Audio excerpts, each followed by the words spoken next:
Alright, I am back with another Destiny 2 video, and I'm just going to talk about Onslaught some more, and sort of how Into the Light is going more generally.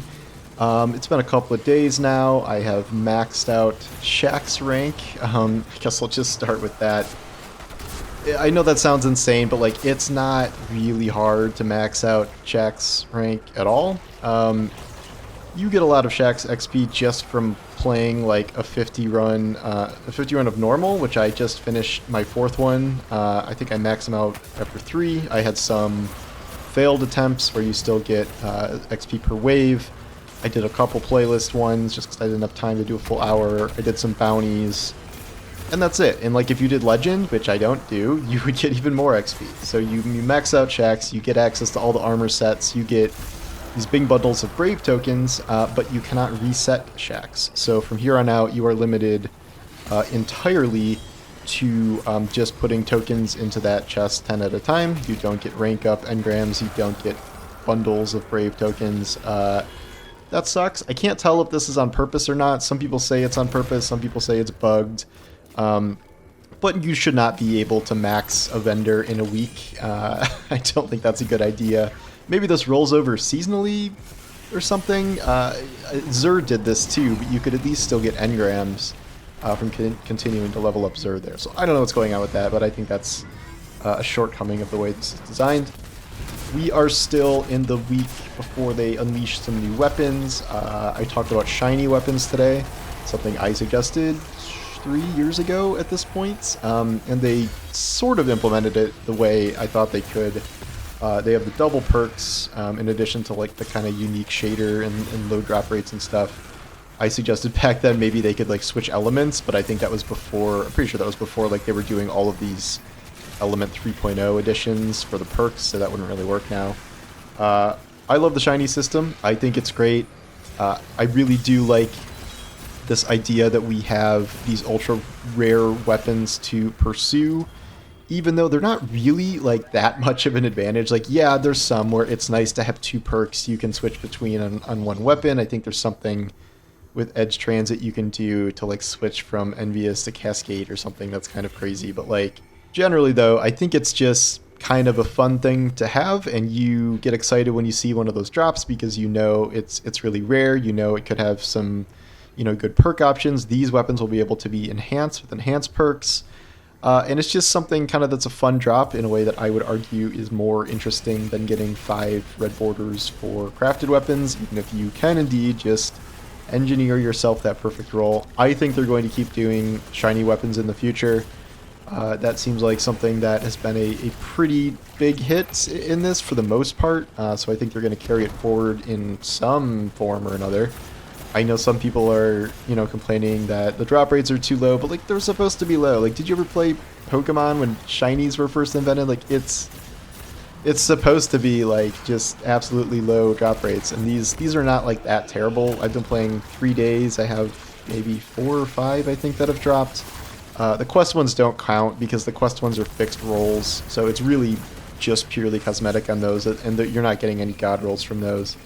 But I've gotten some really solid ones, which is fun. And then the normal drops are good too. Like if you get the 2 perks you want and, you know, whatever, like barrel and stuff, like that's all you really need. The shiny is just sort of a bonus on top of that. In terms of the activity itself, I really like it, and even though I've been grinding it really hard, and you know, a 50 wave thing is, well, not as hard as some people I know, but a 50 wave thing is like an hour minimum. Like there's really no way to get that to go much faster, just in terms of, you know, how fast waves spawn, how fast you can physically kill them, the traversal sections between the things. Like there's boss burns, but like I don't know what the world record is going to be for this, but like there seem to be some pretty fixed timers and things in place for this, where you're not going to be like, here's my 25-minute speed run of Onslaught. Watch someone have already done that. No, it's stupid. I don't know how low you can really get it though with the way it's organized. I really like it because it's making me experiment with a lot of builds as to like what would be the best for this activity without feeling like locked into you know, something so optimal that I'm hamstringing our run if I don't do this exact thing. I feel like Legend is more like that, where like you talk to people who have done Legend and like, oh, how'd you get through Legend? Like, well, you know, we just ran Double Well and Tether and Cenotaph Warlock and like, and then just burn the boss as fast as we can as soon as we got in, and like this for mob clear, and like just putting down wells. Like, that sounds a lot more limiting, where like you can't just go like, you know, Shards of Galanor Hunter, which I did a run with, which was very fun. Or apparently use Titan at all, because Titan is not optimal. I'm sure some people are, but like if Legend feels like it has more of a meta, which I don't think is as interesting as just sort of doing normal runs. And like you're doing normal runs with blueberries, and like I've failed plenty of times. Sometimes you just turn around and there's a Tormentor on top of your ADU and you die, and you don't really know what happened, or you get blown up by a bunch of Cursed Thrall that just spawn on top of you. Things happen, but it's, you know, it's fairly straightforward to get to 50 with randoms if you just, you know, play somewhat cautiously, know like anything about how things go. The defense setup I find is really interesting. It's sort of a balance of like math in terms of like understanding when the build waves hit, like knowing when to save, knowing when to spend. I went through a brief tripwire period, but then I realized that those are not as good as I thought they were. I know decoys are really good, but like I can't seem to get the math right to like get enough Shaxx ones before the decoy itself dies. So I find myself like needing to protect my own decoy more than my decoy is protecting me until I can get Shaxx. So I'm mostly just doing turrets, which is what I started with in the first place. I don't know if that's optimal. If I have enough scrap to see I can upgrade someone else's decoy to Shaxx, I don't know. Like if this is where you require more coordination. I think if you have a strategy as a team, you're like, okay, we're gonna rush to the Shaxxes and then, you know, fill in some turrets and whatever.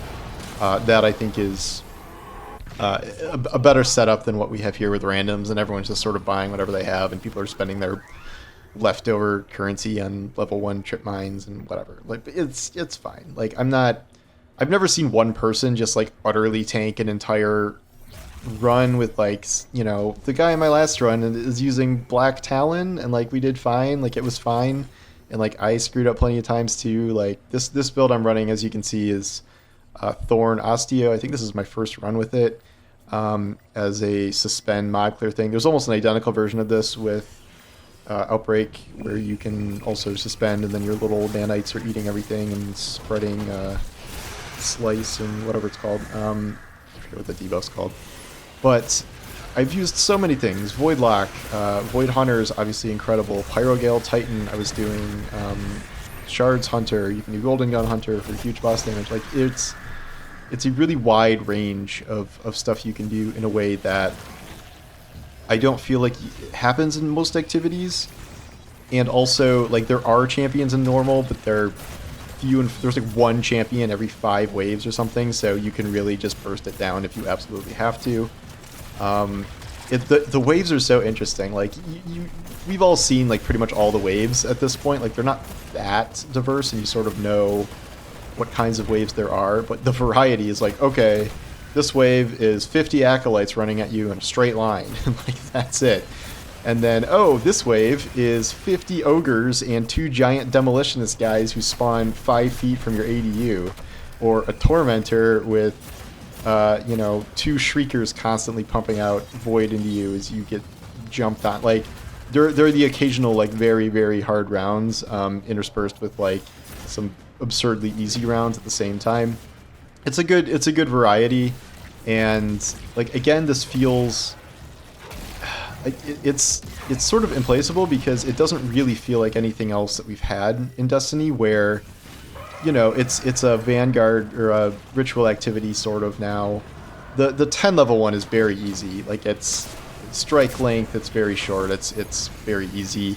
But the 50 is like a good sort of intermediate challenge where, but it's different than a Nightfall, where you don't have to like fully always match burns. You don't have to bring the exact champion weapons, because there's not going to be 15 champions in a run, in a single run, and you can't change your loadout and stuff like that.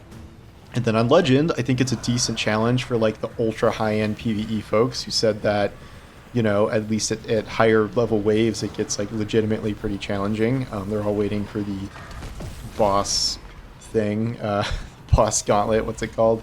That's apparently like limited time. It's only live for like a month. That seems insane to me, but they love their time gating, or what's the opposite of time gating? Content vaulting, that's what it is. So I'm, slowing down a little bit now because I don't want to just totally go too crazy before they start rolling out more weapons.